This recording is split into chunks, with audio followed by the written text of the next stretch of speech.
Dan jangan ingatkan pakaian-pakaian tudung labu bagi perempuan pakai niqab. Ini adat Arab. Ini kan kerana segelintir orang-orang liberal, dan bukan segelintir, bahkan ramai daripada orang liberal mendakwa bahawa wanita-wanita yang berpakai pakaian purdah, ya kan, ini adalah pakaian khas Arab. Kita ni orang Nusantara, pakailah pakaian khas kita, ya kan? Tak, ini bukan pakaian Arab, ini pakaian Islamik. Orang Arab pakainya tak bertudung, tak pakai jilbab, bahkan perutnya pun nampak.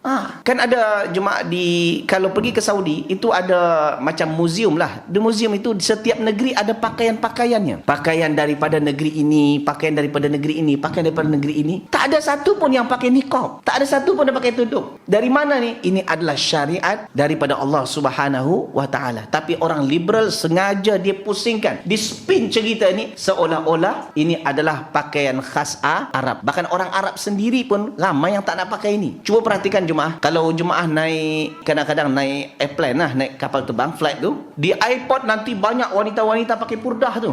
Dia satu line dengan kita, masuk ke lorong yang sama, masuk kapal terbang yang sama. Sampai di kapal terbang tak nampak wanita yang pakai purdah tadi. Hilang semuanya. Sebab apa? Dah main buka. Ketika dia buka, maka itulah pakaian mereka sebenarnya. Ketika dia tutup, maka itulah pakaian Islamik. Jadi pakaian yang menutup itu bukanlah pakaian Arab, tapi itu adalah pakaian Islam.